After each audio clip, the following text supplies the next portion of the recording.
In addition to all the fully working and maintained typewriters our uncle left us, he also left us a storage unit nearly full of parts machines, partially working machines, and some completely non-working machines.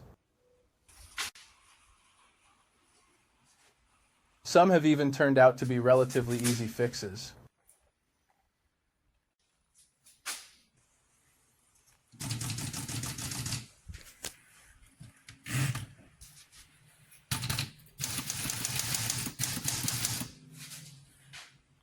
Some less so.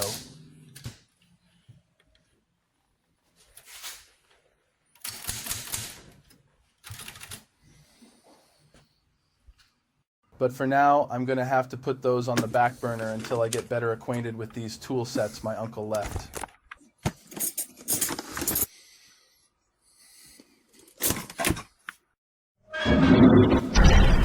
Should be fun.